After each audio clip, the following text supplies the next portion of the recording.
प्यारे साथियों, आप सभी का स्वागत है प्रार्थना एजुकेशन में। मैं सुजीत कुमार। आज हम लेकर आए हैं नेक्स्ट क्लास डेसी मशीन का। तो पिछले क्लास में हम लोग उसका टाइप देख चुके हैं और उस पे रिलेटेड प्रॉब्लम भी बना चुके हैं। अब हम उससे आगे चलेंगे और हेडिंग लगाएंगे ईएमएफ इक्वेशन। मतलब आप देख चुके हैं कि जो डीसी मशीन है दैट मीन्स मोटर भी बोल सकते हैं और जनरेटर भी बोल सकते हैं। तो हम पढ़ रहे थे अभी जनरेटर। आप उसमें देख चुके हैं कि कुछ स्टैटिक पार्ट है और कुछ रोटेटिंग पार्ट है। तो रोटेट करने वाला आर्मेचर है और आर्मेचर में ही बाइंडिंग है। आपका फील्ड जो है वो अस्थिर अवस्था में है और उसमें जो कंडक्टर है आर्मेचर में उस फ्लक्स को कट कर रहा है, जिसके वजह से आर्मेचर में इंड्यूस्ड ईएमएफ हो रहा है, जिसको हम लोग बोल रहे थे ईजी, जनरेटेड ईएमएफ। और यही चीज हम मोटर में बोलते हैं तो वहां बोला जाता है ईबी, बैक ईएमएफ। तो अभी तो बैक ईएमएफ समझ में नहीं आएगा, जब हम मोटर आएंगे वहां पर समझाएंगे। लेकिन आइए अब हेडिंग को लगाइए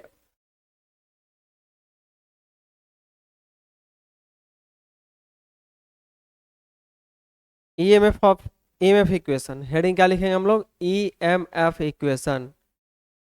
ईएमएफ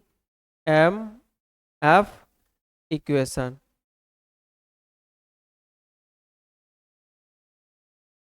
इलेक्ट्रोमोटिव फोर्स है ना, उसका क्या देख रहे हैं हम लोग? इक्वेशन देख रहे हैं, मतलब समीकरण देखेंगे। बहुत ही इंपॉर्टेंट है, यहां से समझेंगे। चलिए तो देखिए ईएमएफ इक्वेशन जो होता है हम डायरेक्ट फार्मूला लिखेंगे। इजी इज इक्वल टू, ध्यान से देखिएगा, आपके पास ये आर्मेचर है, आपके पास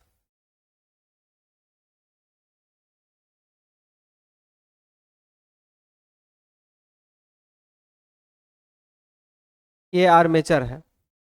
ये क्या है? आर्मेचर है। ध्यान से देखिएगा, और आर्मेचर के ऊपर में ये पोल है। हम अभी शॉर्ट फॉर्म में आपको दिखाने का प्रयास करें। ऊपर में नॉर्थ है, ये पूरा ऐसे गोल होगा और नीचे में आपका साउथ होगा। अब इसमें क्या है कि कंडक्टर है। इसमें क्या है? ये स्लॉट है, गड्ढा है, इसमें कंडक्टर है। एक कंडक्टर, दो कंडक्टर, तीन कंडक्टर, चार, पांच, ये सारा का सारा कंडक्टर है। हम क्या समझाने के लिए ये लिखे हैं, ध्यान से देखिएगा। तो ये मान के चलेंगे, मान के हम चलते हैं कि यह मशीन जो है दो पोल का है। पोल की संख्या कितना है? दो, है ना। मान के चलिए कि इसमें आपको कंडक्टर का संख्या 20 है, ठीक है। और यह जो आर्मेचर है इसको घुमा दिया गया है कुछ स्पीड से, कुछ स्पीड से भी घूम रहा होगा। मान के चलिए कि 500 आरपीएम पे चल रहा है, रोटेशन पर मिनट। उसके बाद अभी जो बाइंडिंग देखे, इसमें कंडक्टर का बाइंडिंग किया हुआ है, तो वह बाइंडिंग लैप हो सकता है या फिर वह बाइंडिंग वेव हो सकता है। वो अकॉर्डिंग टू डिमांड, आपकी क्या डिमांड है। किसी को वोल्टेज चाहिए ज़्यादा, किसी को करंट चाहिए कम, किसी को छोटे मशीन के लिए बाइंडिंग करना है, किसी को बड़े मशीन के लिए करना है। तो मतलब कुछ ना कुछ बाइंडिंग होगा। तो दो बाइंडिंग यहाँ होता है ड्रम टाइप में, एक लैप बाइंडिंग, एक वेव बाइंडिंग। बात समझ में आ रही है? तो हम यह बताना चाह रहे हैं कि जो ईएमएफ उत्पन्न होगा, ईजी हम जो लिखे हैं, जनरेटेड ईएमएफ जो आर्मेचर में होता है, वो किन किन बातों पे निर्भर करेगा, किस किस चीजों पर डिपेंड करेगा। तो पोल के संख्या पर डिपेंड करेगा, कितना कंडक्टर है उस पर डिपेंड करेगा, किस स्पीड से चल रहा है। और यह जो पोल है, इस पोल से क्या आता है? फ्लक्स ना आता है, जो कि इमेजिनरी लाइन होता है, हम लोग देख नहीं पाते, इसके इफेक्ट को देखते हैं। इस फ्लक्स पर वो निर्भर करेगा। उसके बाद किस टाइप का वाइंडिंग किए हैं, उस वाइंडिंग में उसका पैरेलल पाथ होता है। अभी जो हम पैरेलल पाथ का नाम लेंगे थोड़ा सा अटपटा लगेगा, क्योंकि हम बाइंडिंग वाला जगह पे उसको हम स्किप कर दिए थे, लेकिन यहाँ पर हम उसको बता देंगे, हालांकि वहीं पे बताना चाहिए था। लेकिन माइंड स्लिप कर गया, कोई बात नहीं, आपको एक एक चीज़ छोड़ेंगे नहीं, आपको हर चीज़ हम बता कर रखेंगे, आपसे हर क्वेश्चन बन जाएगा बहुत अच्छा से। तो हम यही बता रहे हैं कि ये जो जनरेटेड ईएमएफ है, ये किन किन बातों पे निर्भर करता है। तो यह निर्भर करता है P I Z N divide by 60 A. इसको बहुत अच्छे तरीका से आप लिख लीजिए, इसको क्या करिए आप लोग, लिख लीजिए। ये हो गया आपका equation.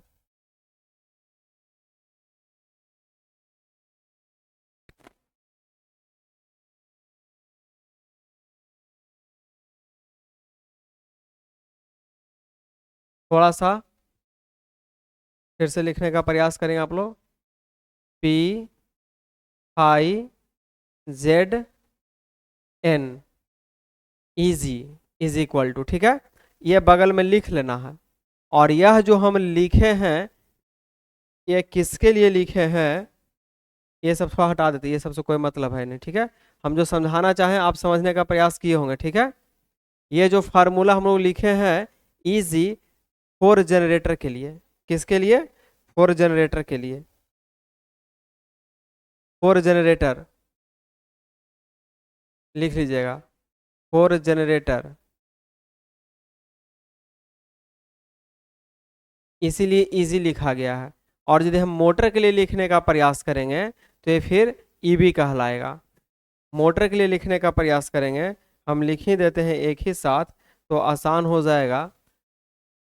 EB is equal to, सारा कुछ सेम रहेगा, P five Z N divide by 60 A.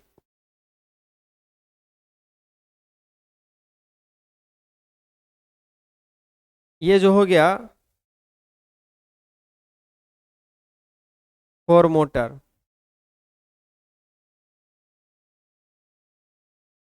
अब हम सब कुछ इसमें लिखेंगे कि इसको क्या बोलते हैं।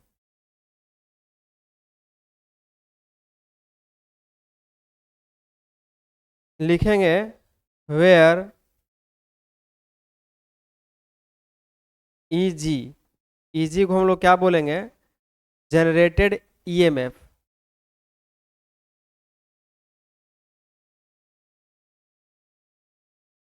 EMF electromotive force. और इसका दूसरा नाम क्या लिखते हैं हम लोग, दूसरा नाम नहीं, इसको हम लोग और क्या बोलते हैं, ईएमएफ जनरेटेड पर पैरेलल पाथ। ईएमएफ जनरेटेड, या फिर जनरेटेड ईएमएफ, या फिर हम लोग लिखो, ऐसे लिखो, जनरेटेड ईएमएफ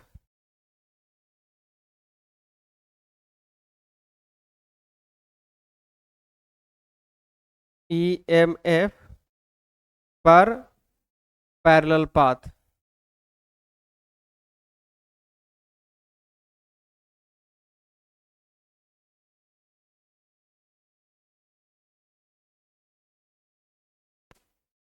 जनरेटेड ईएमएफ पर पैरेलल पाथ।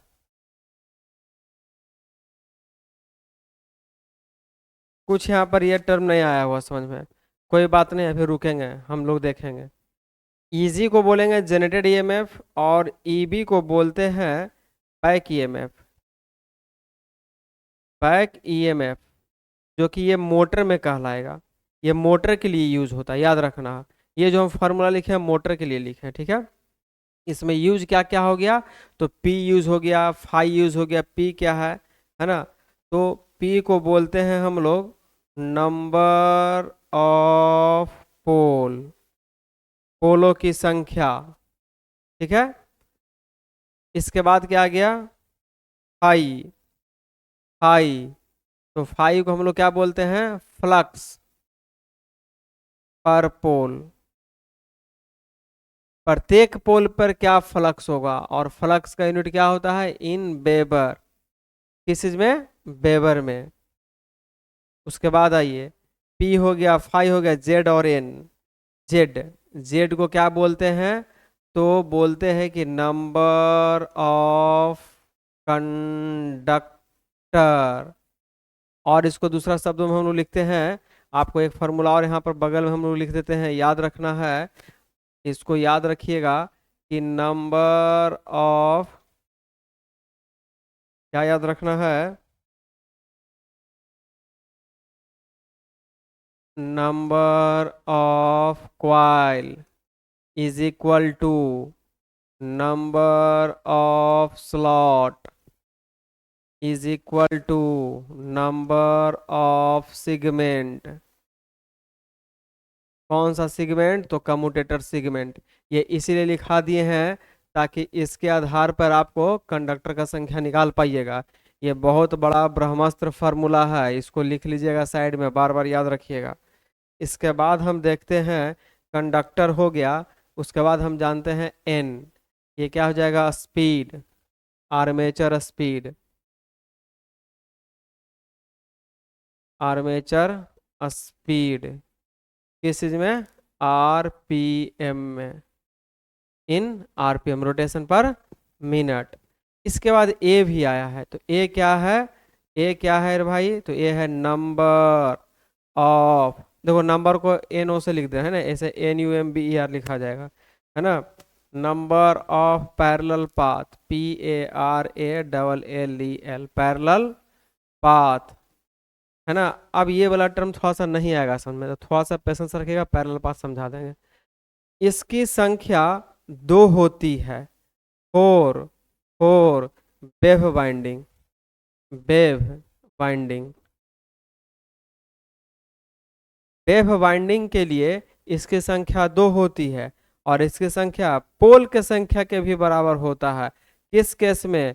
तो 4, लैप बाइंडिंग, लैप बाइंडिंग। बहुत इंपॉर्टेंट बात लिखा दी है, ध्यान से देखिएगा। जो फार्मूला हम लोग देखें, इजी इज इक्वल टू, या जो फार्मूला हम लोग देखें, क्या देखें? तो फार्मूला हम लोग यही देखें, ये। अब इसको दूसरे शब्दों में आप लोग ऐसे लिख लीजिए तो ज़्यादा बेहतरीन रहेगा। साइड में कहाँ पर लिख दें? चलिए यहाँ पर लिख देते हैं, साइड में याद रखने के लिए, है ना। ये बगल में हम लिखने का प्रयास करें, यहाँ पर हमारे पास स्पेस है, तो हम लिख सकते हैं EG या EB एक ही बात है। क्या होता है? PIZN divide by 60A। इस फार्मूला को एकदम आप कंठस्थ कर जाना है, यही मेन फार्मूला। समझ गए? जगह नहीं था, हम इसलिए साइड में फिर से बता दिए, आपको अगले स्लाइड में लिखा देते, उससे कोई फायदा नहीं था। ध्यान से देखिएगा, जनरेटेड EMF जनरेटर में होगा, EB होगा जो बाइक EMF बोला जाता है मोटर में। तो मोटर हो या जनरेटर हो, इसमें यही बात आएगा कि आर्मेचर में जो EMF उत्पन्न हो रहा है, आर्मेचर में जो EMF उत्पन्न हो रहा है ना, वो वो किन किन बातों पे निर्भर करेगा? तो नंबर ऑफ पोल पे, कि कितना पोल का मशीन आप यूज कर रहे हैं, 2 पोल का, 4 पोल का, कि 6 पोल का, कि 8 पोल का। प्रत्येक पोल से फ्लक्स आ रहा होगा तो फ्लक्स पर भी निर्भर करेगा।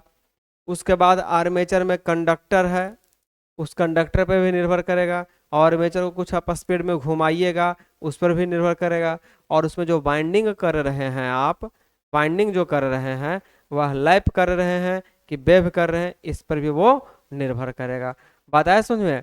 तो इन सारी बातों पे ये निर्भर करता है, तो इसको हम पूरा डिटेल वे में लिख दिए हैं 60A।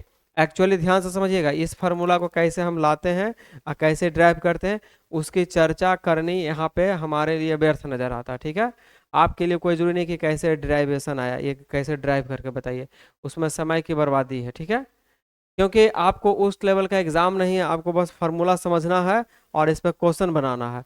तो हम आपको ये फार्मूला बहुत अच्छे तरीके से समझा दिए हैं, एकदम इजी वे में, कि क्या है, कुछ नहीं है। आर्मेचर में EMF जो पैदा हुआ, जो डेवलप हुआ, उसका ये फार्मूला है। तो कैसे याद करेंगे? अरे भाई ये देखो ना कि EMF किन किन बातों पर निर्भर करता है। आप मशीन बना रहे हो तो जरूर ना जरूर उसमें पोल होगा, 2 पोल का रखोगे, 1 पोल का तो कभी नहीं होगा। एक पोल का मतलब कि खाली लटका दिया तुम नॉर्थ को, साउथ कहाँ गया? नहीं, नॉर्थ है तो साउथ भी होगा। तो दो पोल का मशीन रखोगे, आर्मेचर है तो उसमें तुम बाइंडिंग करोगे ना जी, तो बाइंडिंग पर भी होगा, उसको तुम घुमाओगे, यानी कुछ स्पीड से जनरेटर को तुम मूव करवाओगे, उस पर भी निर्भर करेगा। पोल है तो वहां से फ्लक्स आएगा ही आएगा, तो फ्लक्स पर भी निर्भर करेगा। अब बाइंडिंग जो तुम किए हो, या तो वेव करोगे या तो लैप करोगे, तो उस पर भी निर्भर करेगा। उसको ऐसे लिख देना है, P5 ZN डिवाइड बाई 60, बस हो गया, तो कुछ है नहीं। अब हम बात करेंगे जो ये समझाने का प्रयास कर रहे थे नंबर ऑफ पैरेलल पाथ, इसको अब हम डिटेल वे में समझा देते हैं, ठीक है? क्योंकि यहाँ तक आप जरूर समझ गए होंगे मेरे ख्याल से, पैरेलल पाथ नहीं आ रहा होगा समझ में, यहाँ पर डिफिकल्टी आ रही होगी, तो पेशेंस रखिए। अब आगे चलते हैं और पैरेलल पाथ समझते हैं। बताइए समझ में आया कि नहीं आया? ईएमएफ इक्वेशन, ये जनरेटर के लिए इजी जनरेटेड ईएमएफ, जी लगा देंगे समझना जनरेटर के लिए, बी लगा देंगे मतलब बैक ईएमएफ बोलते हैं मोटर के लिए। तो मोटर के लिए जब भी बोलेगा तो ये फार्मूला यूज करना है, और जनरेटर के लिए तो दोनों में सब डाटा सेम होता है, कोई अंतर नहीं होता, सिर्फ सिंबॉलिक रिप्रेजेंटेशन अलग अलग होता है। क्लियर? और यहाँ पर हम बता ही दिए आपको, बात आई समझ में? तो आगे बढ़ जाते हैं, चलिए। बहुत मेहनत कर रहे हैं, आप भी थोड़ा सा मेहनत करिए, सफलता सुनिश्चित है, ठीक है? चलिए, अब हम बात करेंगे वेव बाइंडिंग, थोड़ा सा आइए वेव बाइंडिंग पे चर्चा करें। वेव वाइंडिंग, अच्छा आप तो लिखते लिखते आप एकदम हैबिचुअल हो गए होंगे, है ना? आइए, तो देखिए वेव वाइंडिंग में अब बात को समझिएगा हम कैसे इसको करेंगे।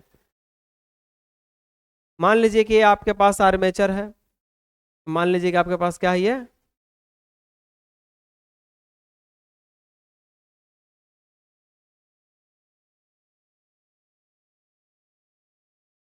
आर्मेचर है। चलिए, कुछ ना कुछ इसमें क्या है, कंडक्टर है, ये कंडक्टर है, ये कंडक्टर है, ये कंडक्टर है, ये सब कंडक्टर है, मान के चलिए। आर्मेचर इसमें क्या डाल दिए हम लोग, कंडक्टर डाल दिए हैं। बात आ रहा है समझ में? तो इसमें जो है किस प्रकार से हम कंडक्टर को डिवाइड करते हैं, तो वेव बाइंडिंग में होता है क्या, वेव बाइंडिंग में होता है क्या कि टोटल कंडक्टर को दो क्वाइल में हम लोग डिवाइड करेंगे, एक क्वाइल और ये दूसरा क्वाइल, और दोनों को हम पैरेलल वे में कनेक्ट कर देंगे। और यहाँ पे एक ब्रश लगाते हैं, जो ब्रश हम बताते हैं बार बार, है ना, ध्यान से देखिएगा। इस ब्रश से कनेक्ट करते हुए यहाँ पे हम लोड रेसिस्टेंस लगा देंगे। मान के चलो कि ये पॉजिटिव ब्रश है, ये निगेटिव ब्रश होगा, और पॉजिटिव से करंट इस प्रकार से निकलेगा, ये मान के चलो कि आर्मेचर के थ्रू होते हुए बाहर जा रहा है, ठीक है? ये आई ए, खाली समझना है, विशेष रूप से कुछ है नहीं। ये मान के चलो कि लोड का रेसिस्टेंस है आर एल। अब ध्यान से देखो, हम यहाँ पर बताए हैं कि टोटल कंडक्टर की संख्या जेड, टोटल कंडक्टर की संख्या जेड, कौन सा बाइंडिंग है, तो वेव बाइंडिंग है। तो वेव बाइंडिंग में इस कंडक्टर को दो भागों में तोड़ देना है। मान के चलिए कि 100 कंडक्टर हम लाए हैं और 100 कंडक्टर से बाइंडिंग करना है, तो दो पैरेलल पाथ बनाइएगा, तो एक पाथ में 50 कंडक्टर रखिएगा, दूसरे में भी 50 रखिएगा। मान के चलिए 500 लाइएगा, है ना, तो उसको दो भाग में डिवाइड करना, 250 250। इसका मतलब है कि यदि टोटल कंडक्टर जेड है तो इस पाथ में Z/2 यूज किया जाएगा, और इस पाथ में Z/2 कंडक्टर यूज किया जाएगा। यदि करेंट आप आई आ रहा है तो इस भाग में जो करंट जाएगा वो क्या जाएगा, आई ए, आर्मेचर करंट को डिवाइड कर देंगे दो से, आर्मेचर करंट को डिवाइड कर देंगे दो से। क्यों? क्योंकि दो ही पाथ होता है। याद रखना है, वेव बाइंडिंग में जो अभी हम लिखे थे अभी ना कि पैरेलल पाथ, यही वाला चीज लिखे हैं, ये ब्रश है, ये ब्रश है। मेरी बात को फिर से समझिए, ना तो फिर कंफ्यूजन कर जाइएगा, क्वेश्चन नहीं बनेगा, और फिर क्या हो जाएगा, गड़बड़ हो जाएगा। आपको जो आर्मेचर में बाइंडिंग किया जा रहा है वेव बाइंडिंग है, तो वेव बाइंडिंग में दो ही पाथ होते हैं, चाहे पोल की संख्या कुछ भी हो, कंडक्टर कुछ भी हो, है ना, पोल का संख्या कुछ भी हो, 4 पोल का मशीन हो, 6 पोल का मशीन, उससे मतलब नहीं है। आया समझ में? इसको बोलते हैं बेह बाइंडिंग में। तो बेह बाइंडिंग में ध्यान से देखिएगा, इसी को बोलते हैं पैरेलल पाथ। ये पैरेलल पाथ है, दो पैरेलल पाथ होते हैं, तो प्रत्येक पाथ में कितना कंडक्टर होगा, तो Z/2 होगा। कितना करंट आएगा, तो IA/2 आएगा। ये बात समझ में आ रहा है। और यही यदि हम बात कर दें लैप बाइंडिंग में, थोड़ा भी रुकिए, यही हम बात करते हैं लैप बाइंडिंग के लिए, lap winding, lap winding.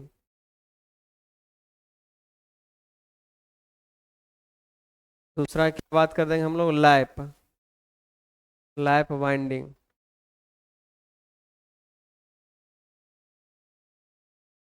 Lap winding, तो लैप वाइंडिंग में देखिएगा कि जो आपका कंडक्टर है, जो आपका कंडक्टर है, इसमें पैरेलल पाथ जो होता है पोल के संख्या के बराबर होता है। मान के चलिए कि हमारे पास 4 पोल का मशीन है, तो आपके यहाँ 4 पैरेलल पाथ बनाना होगा, और यह चारों पाथ कनेक्टेड होंगे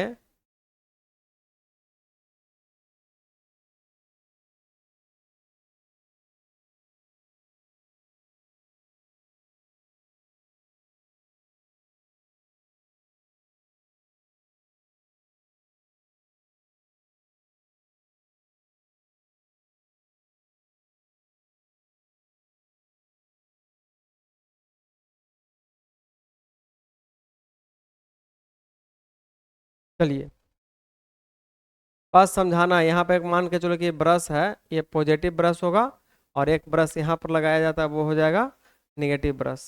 ठीक है, दो टर्मिनल। तो मान के चलिए कि यहाँ से जो करंट है आर्मेचर का करंट है IA। क्या है, आर्मेचर का करंट IA। बस समझ जाइए। मान के चलिए कि जब हम लैप वाइंडिंग किए हैं तो टोटल कंडक्टर Z है। कितना कंडक्टर है, Z है ना। तो प्रत्येक पाथ में क्या कंडक्टर लगाएंगे हम लोग, तो Z/P। P का मतलब क्या हो गया, पोल का संख्या नहीं समझना, पैरेलल पाथ। वहां पर दो पाथ था तो इक्वल वे में डिवाइड किए।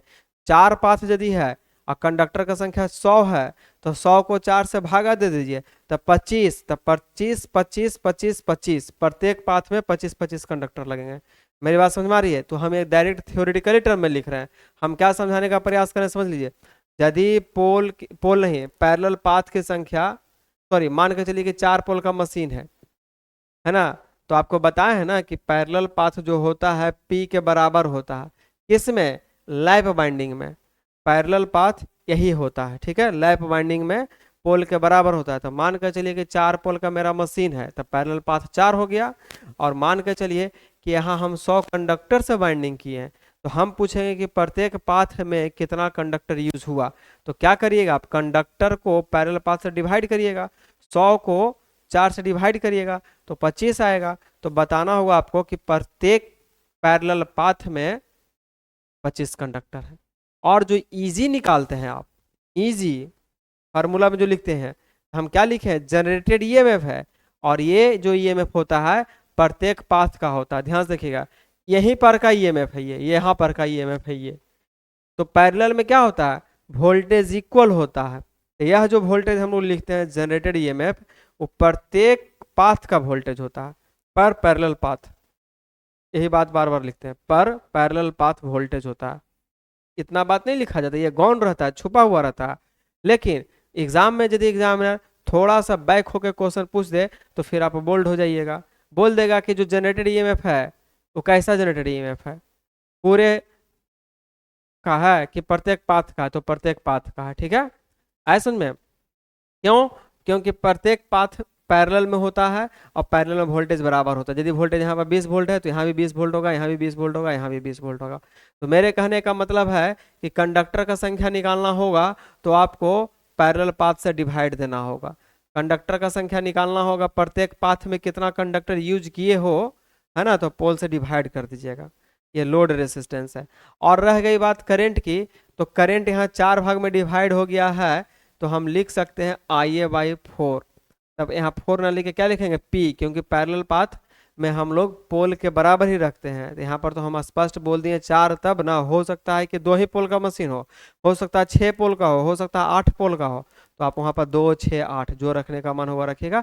हम डायरेक्ट एक फार्मूला ड्राइव कर दे रहे हैं जो P लिखेंगे, ठीक है। P क्या है? पैरेलल पाथ है।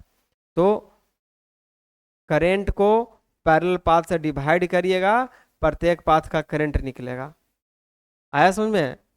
याद रखना हम क्या समझाना चाह रहे थे आपको, शायद आप समझ में आया होगा, और नहीं आया है तो फिर से समझ लीजिए। लैप बाइंडिंग में पैरेलल पाथ जो होता है, इसको नोट कर लीजिए, तब अच्छा रहेगा आप लोग के लिए।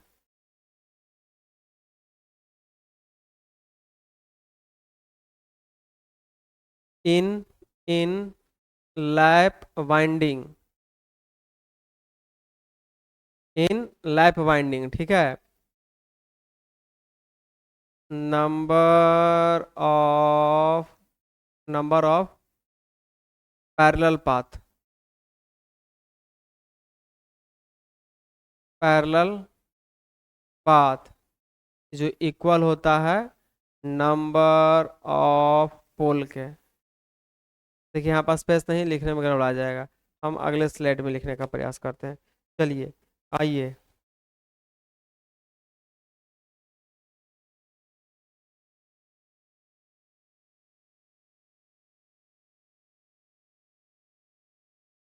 देखिए पहले आते हैं वेव बाइंडिंग के बारे में लिख देते हैं, ठीक है। तो देखिए वेव बाइंडिंग में क्या हम लोग लिखेंगे, गड़बड़ हो जाता है भाई। देखिए वेव बाइंडिंग में क्या लिखेंगे हम लोग, वेव बाइंडिंग में क्या लिखेंगे, पॉइंट बाय पॉइंट बना के लिख देते हैं आपको। फर्स्ट पॉइंट लिखेंगे, इन वेव बाइंडिंग, है ना, number of parallel path, parallel path, parallel path को हम लोग ए से सूचित करते हैं, तो ऑलवेज टू होगा, ऑलवेज टू होगा, ऑलवेज टू होगा, याद रखना है, ठीक है। अब पैरेलल पाथ में पूछ देगा कि प्रत्येक पाथ में कितना कंडक्टर होगा, तो जितना कंडक्टर यूज करिए उसको 2 से डिवाइड कर दीजिएगा वेव बाइंडिंग में, जो कि फिगर में यहाँ पर हम दिखा दिए हैं, ठीक है। ये जो यूज होता है wave binding,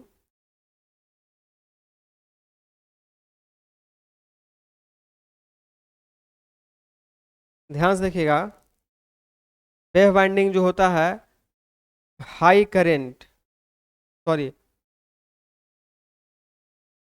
high voltage, high voltage low current के लिए,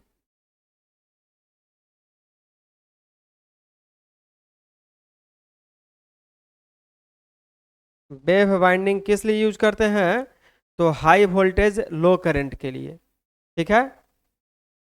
वेव बाइंडिंग, यह बाइंडिंग जो होता है वेव बाइंडिंग इनकम्प्लीट बाइंडिंग होता है, मतलब ध्यान से देखना है,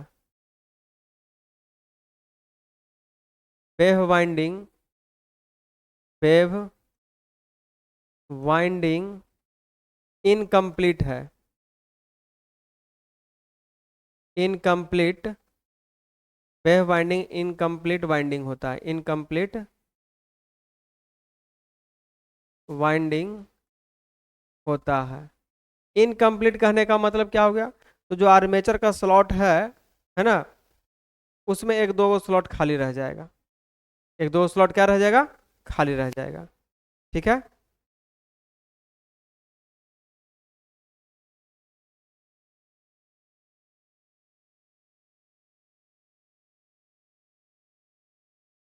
बात समझ में आ रहा है? हम फिगर से भी आपको दिखा सकते हैं। मान के चलिए कि ये आपका,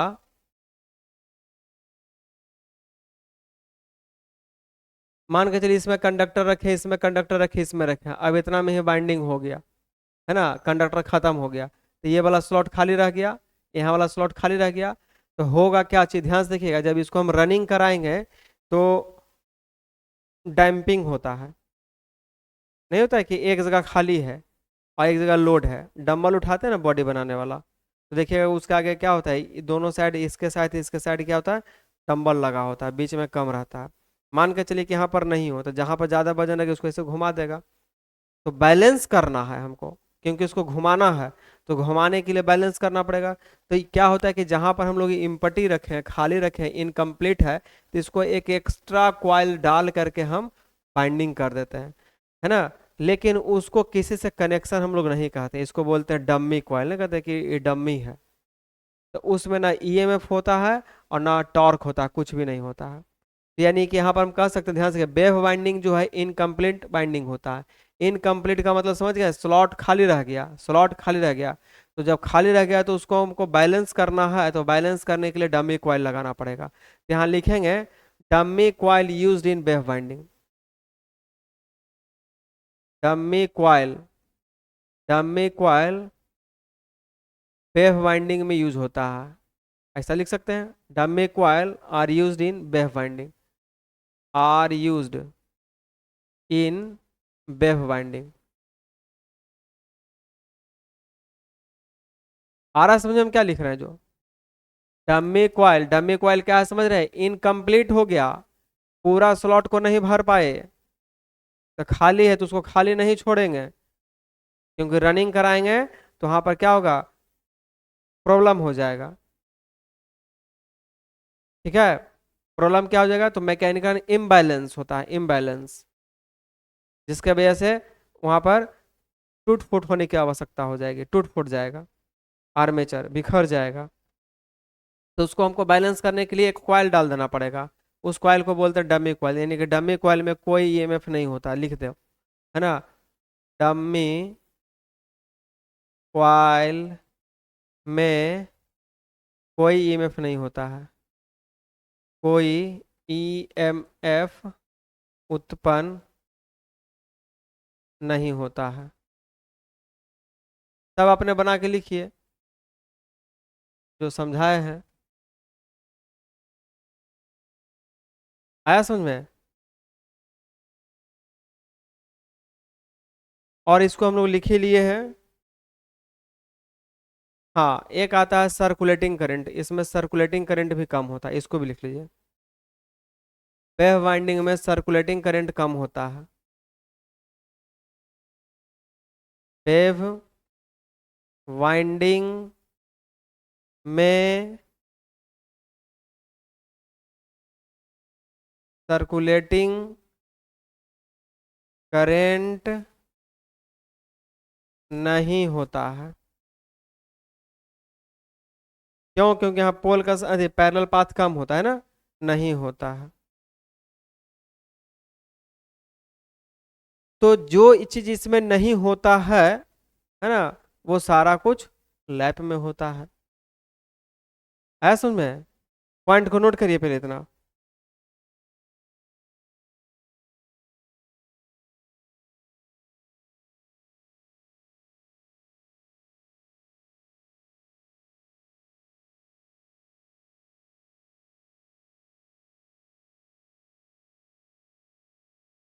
हो गया? तो देखिए इसमें हम लोग क्या देखें, मुख्यतः 2 4 5 पॉइंट था। लैप बाइंडिंग में हम लोग वहां पर बाइंडिंग का इसका न्यूमेरिकल बता दिए थे, लेकिन ये पॉइंट लिखाना भूल गए थे, ठीक है। हम यहाँ पर लिखा दिए, माइंड में उसमें नहीं आया था, ठीक है। तो ध्यान से देखिएगा, याद रखना है कि वेव बाइंडिंग में 2 पैरेलल पाथ होता है, यही पैरेलल पाथ है। पूछेगा कि प्रत्येक पाथ में प्रत्येक प्रत्येक पाथ में कितना कंडक्टर होगा, तो जितना पैरेलल पाथ है उसे डिवाइड दे देना है। तो 2 ही पाथ इसमें है, स्पष्ट। और ये जो होता है हाई वोल्टेज लो करंट के लिए, यह वाइंडिंग हम लोग यूज करते हैं। यदि आपको मशीन की आवश्यकता है जनरेटर की, और उसको बोलिए कि हमको हाई वोल्टेज देना चाहिए और करंट का लो होना चाहिए, ऐसा मशीन बाइंडिंग करिए हमको, है ना, तो बेह बाइंडिंग करके देगा। आया समझ में?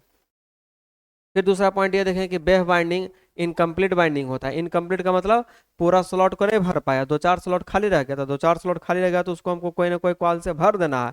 तो जो कॉइल डालते हैं उसको बोलते हैं डमी कॉइल, उसको किसी चीज से कनेक्शन नहीं किया जाता है, यानी उसमें कोई ईएमएफ नहीं होता है ना। तो डमी कॉइल बेह बाइंडिंग में यूज होता है, ठीक है। लैप बाइंडिंग में ऐसा नहीं होगा। और इसमें क्या होता है कि सर्कुलेटिंग करंट भी नहीं होता है। और बाकी जो पॉइंट है हम लोग लिखेंगे इसमें लैप बाइंडिंग में, ठीक है। तो लैप बाइंडिंग में देख लिए, ये फिगर बना था, इसमें जो पॉइंट है वो नोट कर लीजिए लैप बाइंडिंग के लिए, कि नंबर ऑफ पैरेलल पाथ यानी A is equal to number of pole, pole के संख्या के बराबर होता है। याद रखना, यदि 4 पोल का मशीन है तो पैरेलल पाथ 4 हो गया, 6 पोल का है तो पैरेलल पाथ 6 हो जाएगा। याद रखना, इसका मेन फार्मूला ही हो गया पहला पॉइंट। दूसरा पॉइंट यह है लिखना है क्या, low voltage, low voltage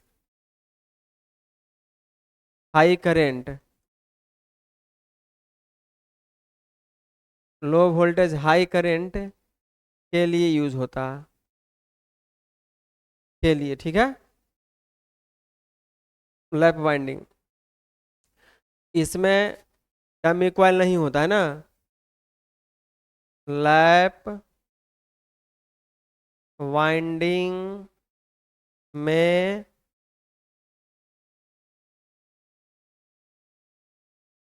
dummy coil का प्रयोग नहीं होता है और यह कंप्लीट वाइंडिंग होता है ना, लैप वाइंडिंग कंप्लीट वाइंडिंग होता है। लैप वाइंडिंग कंप्लीट वाइंडिंग होता है, ठीक है, ये कंप्लीट वाइंडिंग होता है। हाँ, इसमें क्या होता है, सर्कुलेटिंग करंट, लैप वाइंडिंग में सर्कुलेटिंग करेंट होता है, फ्लो करता है ना। अब इस सर्कुलेटिंग करंट को कम करना है तो कम करने के लिए इक्वलाइजर रिंग लगाते हैं, इक्वलाइजर रिंग क्या करते हैं, सर्कुलेटिंग करंट को कम करने के लिए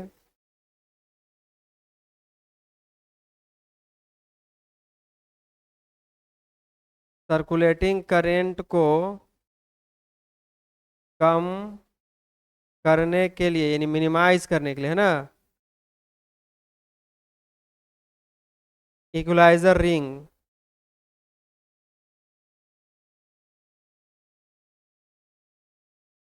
इक्वलाइजर रिंग का प्रयोग करते हैं।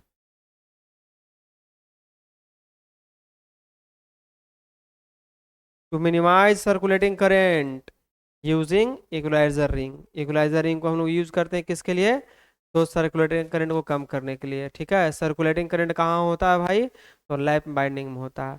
तो इक्वलाइजर रिंग कहाँ यूज होगा, तो लैप बाइंडिंग होगा, बेह बाइंडिंग में नहीं यूज होगा। आया समझ में, बेह बाइंडिंग में डमी कॉइल होता है, लैप बाइंडिंग में नहीं होता। ये सारा पॉइंट बहुत ही अति ही इंपॉर्टेंट है, मशीन के दृष्टिकोण से, बाइंडिंग के दृष्टिकोण से। आया समझ में, नोट कर लीजिए सारे पॉइंट को।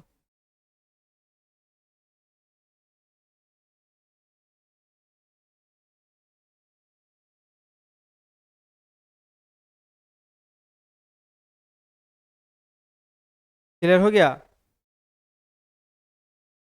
आगे चले।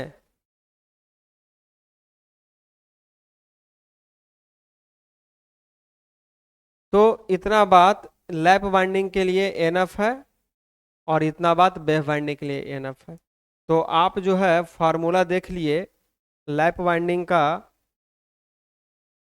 पॉइंट्स और बेव बाइंडिंग का पॉइंट्स देख लिए और ईएमएफ इक्वेशंस क्या होता है वो देख लिए, ठीक है, नोट करिए।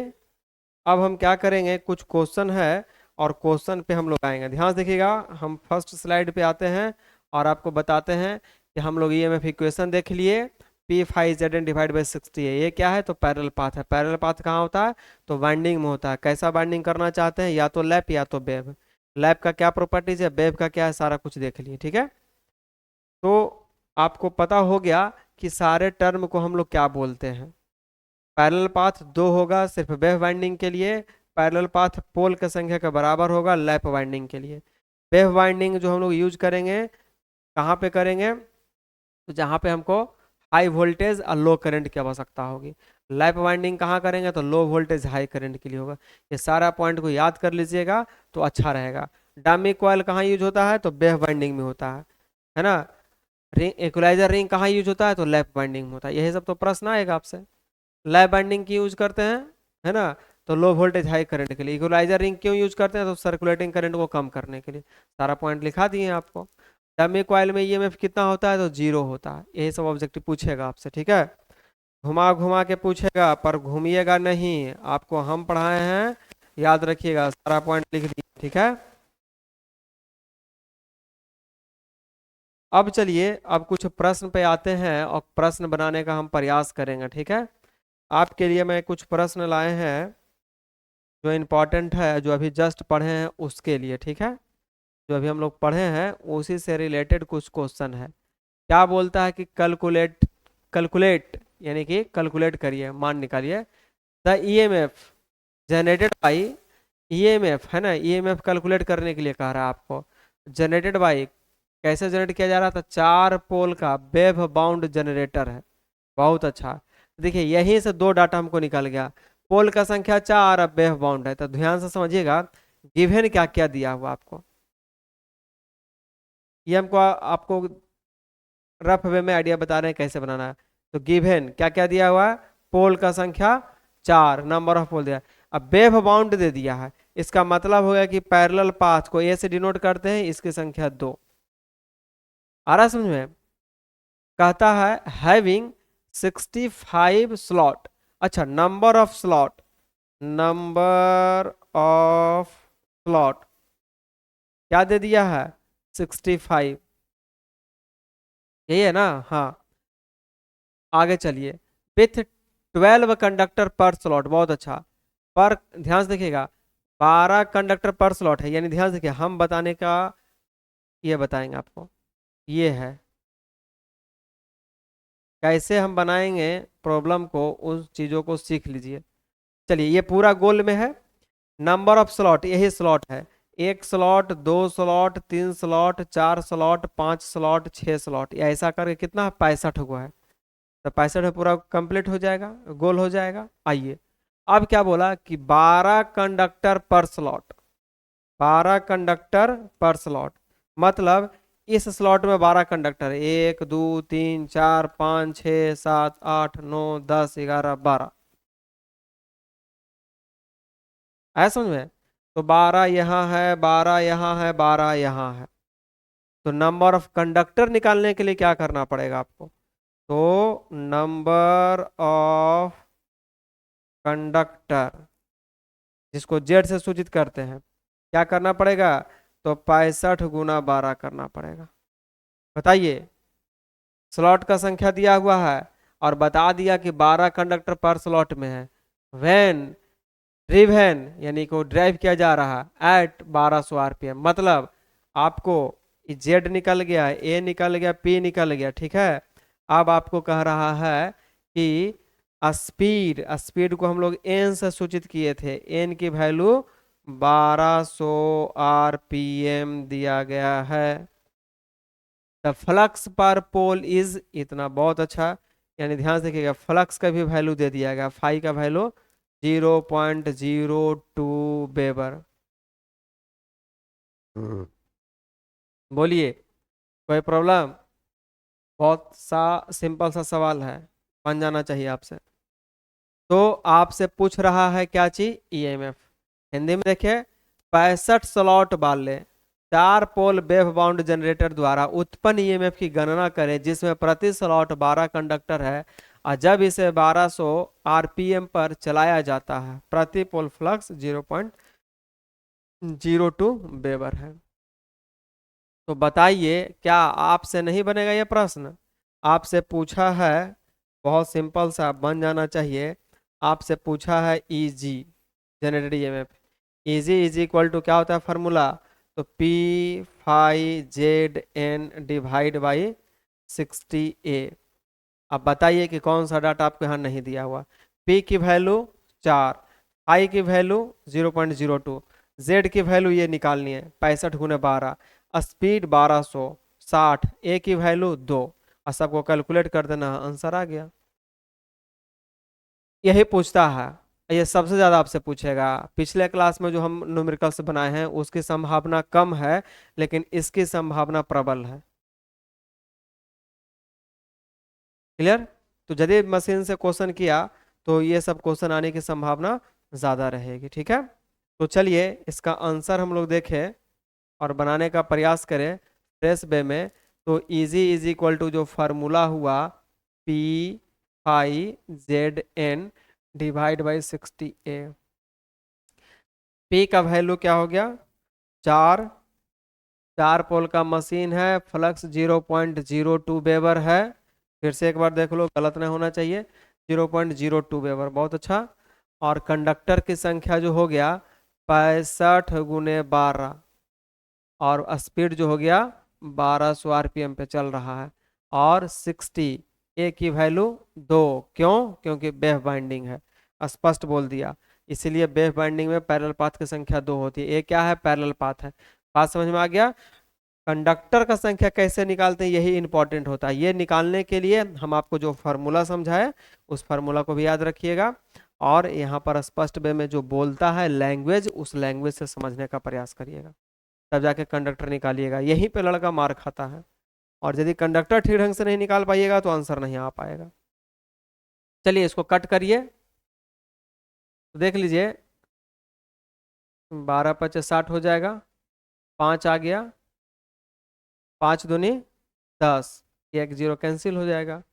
बचा क्या चीज, 4, 2 डिवाइड बाई 100 यहाँ से, इंटू 65 इंटू 120, 1010, सबको मल्टीप्लाई कर दीजिए।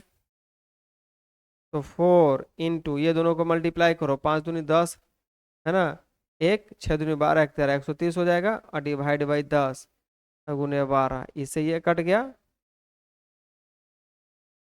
इसको गुना कर दो सबको, 12 × 4 = 48 गुने 13। बात आ रहा है समझ में, गुना कर दीजिए। 8 × 24 के 4 हाथ में 2 हो जाएगा, 8 एकम 8, 4 × 12, 12 × 20, 20 × 2 = 22 के 2 हाथ में 2, 4 एकम 4, 4 × 2 = 6, 624 वोल्ट। गुना एक बार ठीक से करके देख लेना तो।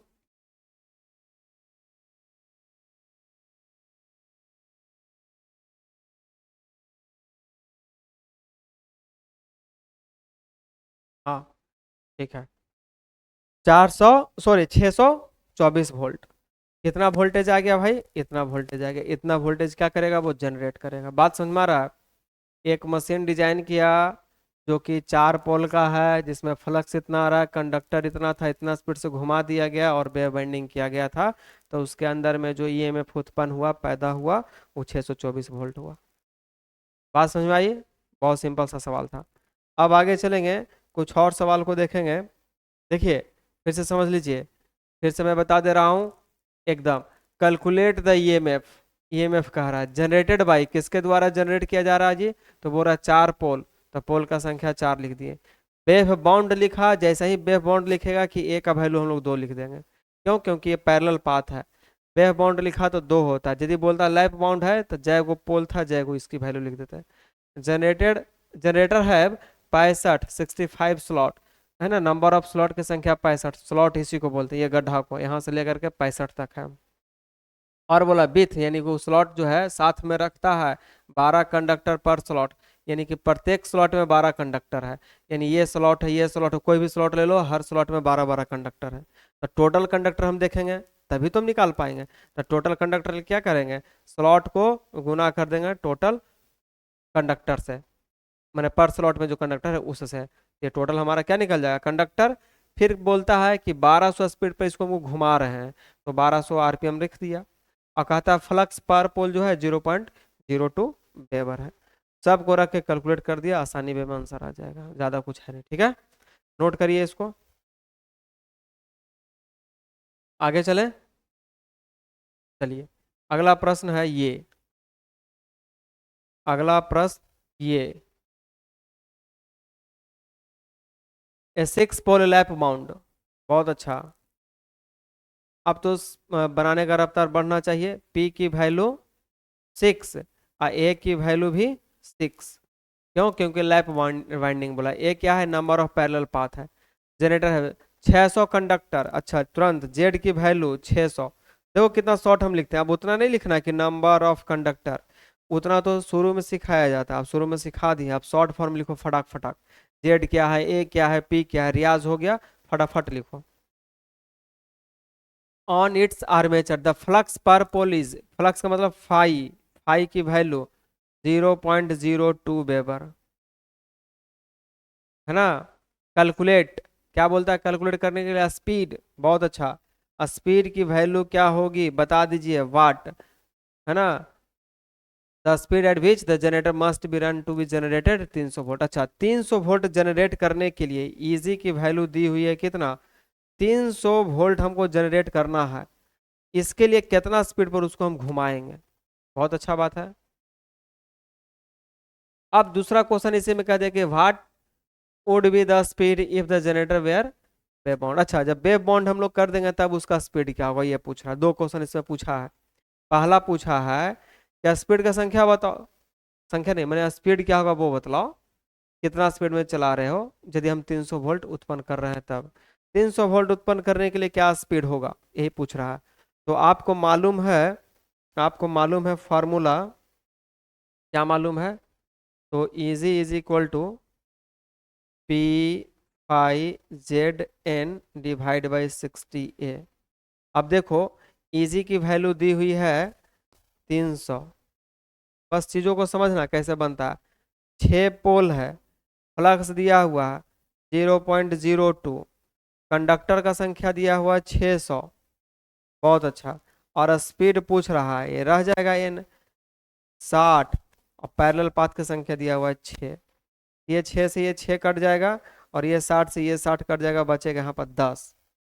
तो निकालना क्या है हमको, स्पीड। तो ध्यान से यहाँ से कैलकुलेट करेंगे, यहाँ से कैलकुलेट करेंगे हम लोग, तो एन की वैल्यू क्या हो जाएगी, 300 को डिवाइड कर देना है 2/10, यानी 10 ऊपर चला जाएगा,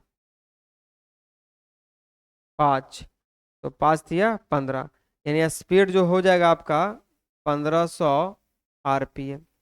ये खुद बना के देख लीजिए, आपको आ जाएगा 1500 आरपीएम पे मूव करेगा, तब जाके आपको 300 वोल्ट आएगा। यहाँ पर देखो यदि हम लेंदी टाइप का लग गया तो आप फ्रेश पेज में बना सकते हो। फ्रेश पेज बोले तो यहाँ आ जाइए, E G is equal to P five Z N divide by 60 A. पूछ क्या रहा, स्पीड, तो स्पीड का फॉर्मूला लिख लीजिए यहाँ से। स्पीड इज इक्वल टू क्या हो जाएगा, इजी 60 ए और divide by P five Z, बना दो।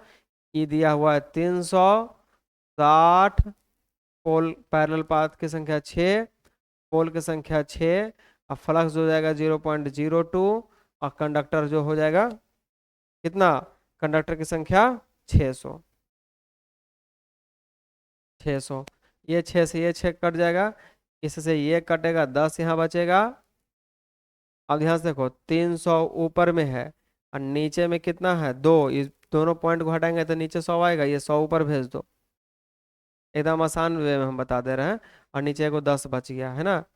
ये 10 से ये 10 कट जाएगा, यहाँ से ये 5 कट जाएगा, नहीं यानी कि 20 बचे 100, और 300 के 5 से गुना कर दो तो क्या हो जाएगा, 1500 आरपीएम। पहला सवाल बन गया। अब दूसरा इसी में पूछा है, दूसरा क्या पूछा है, what will be the speed, यानी क्या जनरेटर का स्पीड क्या होगा वो बतलाओ, कब, if the generator wave wear wave bound, जब वेव बाउंड कर देते हैं तब उसका स्पीड क्या होगा। तो ध्यान से देखिएगा, यहाँ पर हमको से क्या पूछा है, स्पीड ही पूछा है। क्या पूछा है, स्पीड, तो एन की वैल्यू क्या हो जाएगी, स्पीड का तो यही फार्मूला हो जाएगा, easy 60 A P five Z. लेकिन क्या बोला है कि यहाँ पर ए की जो वैल्यू होगी सिर्फ 2 होगी, क्यों, क्योंकि वेव बाइंडिंग बोला है।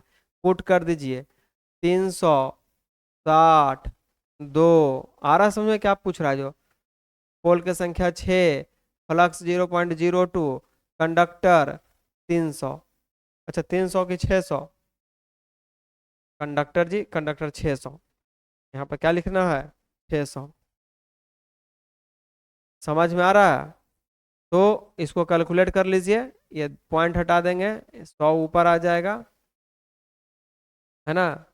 तो क्या हो जाएगा, इससे ये कट जाएगा, एक जीरो यहाँ से ये कट जाएगा, ये दो से ये पूरा दो कट जाएगा, क्या बचेगा, 300। ऊपर में क्या बच गया, एक 10, और नीचे में क्या बच जाएगा, सिर्फ 6, 6 × 5 = 30। तो 50 × 10 अर्थात 500 आरपीएम पे। जब आप वेव बाइंडिंग करिएगा, in case of, second second का जवाब हो गया, ठीक है।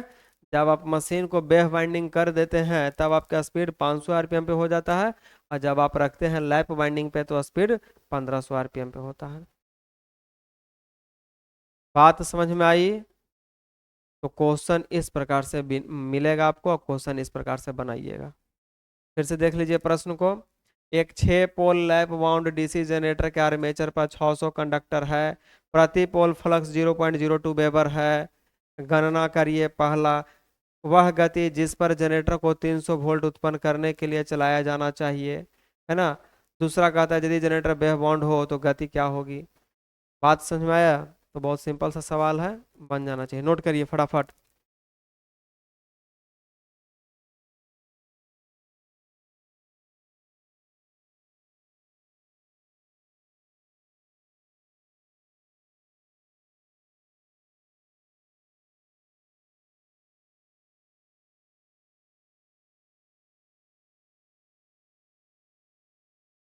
हो गया?